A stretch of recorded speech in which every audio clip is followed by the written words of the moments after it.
తెస్సలోనికయులకు రాసిన మొదటి పత్రిక 5వ అధ్యాయము.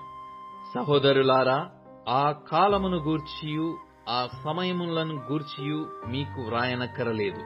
రాత్రివేళ దొంగ ఎలాగు వచ్చునో అలాగే ప్రభువు దినము వచ్చునని మీకు బాగుగా తెలియను.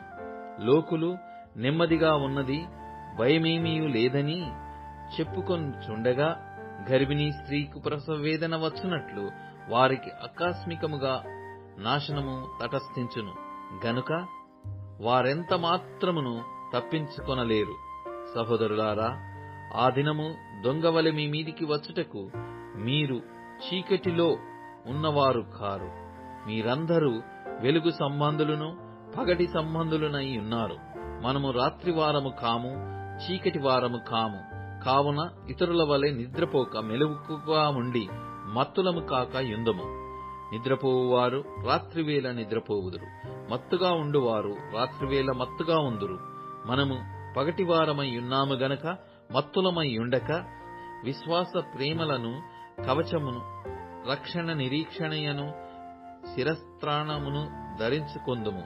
ఎందుకనగా మన ప్రభువైన యేసుక్రీస్తు ద్వారా రక్షణ పొందుటకే దేవుడు మనలను నియమించెను గాని ఉగ్రత పాలగుటకు నియమింపలేదు.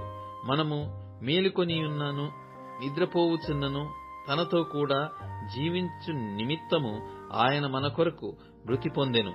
కాబట్టి మీరిప్పుడు చేయుచున్నట్టుగానే ఒకనినొకడు ఆదరించి ఒకనినొకడు క్షేమాభివృద్ధి కలుగుజేయుడి. మరియు సహోదరులారా, మీలో ప్రయాసపడుచు ప్రభువునందు మీకు పైవారయుండి మీకు బుద్ధి చెప్పు వారిని మనన చేసి వారి పనిని బట్టి వారిని ప్రేమతో మిక్కిలి ఘనముగా ఎంచవలెనని వేడుకొనుచున్నాము. మరియు ఒకనితోనొకడు సమాధానముగా ఉండుడి. సహోదరులారా, మేము మీకు బోధించినది ఏమనగా అక్రమముగా నడుచుకొను వారికి బుద్ధి చెప్పుడి, ధైర్యము చెడిన వారిని ధైర్యపరచుడి, బలహీనులకు ఊతనీయుడి. అందరి ఎడల దీర్ఘశాంతము గలవారై ఉండుడి. ఎవడును కీడునకు ప్రతి కీడు ఎవనికైనను చేయకుండా చూచుకొనుడి.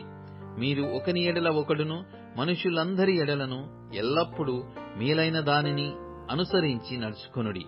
ఎల్లప్పుడూ సంతోషముగా ఉండుడి. ఎడతెగక ప్రార్థన చేయుడి. ప్రతి విషయమందును కృతజ్ఞతాస్తుతులు చెల్లించుడి. ఇలాగు చేయుట యేసుక్రీస్తునందు మీ విషయములో దేవుని చిత్తము.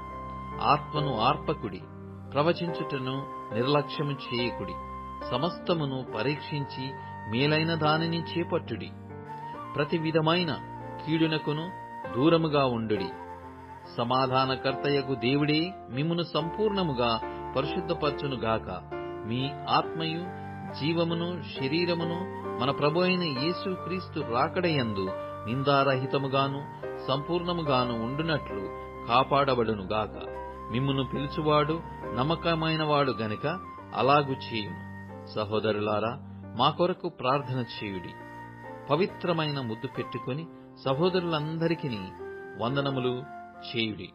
సహోదరులందరికీ ఈ పత్రిక చదివి వినిపింపవలెనని ప్రభువు పేర మీకు ఆనబెట్టుచున్నాను. మన ప్రభువైన యేసుక్రీస్తు కృప మీకు తోడయ్యుండునుగాక.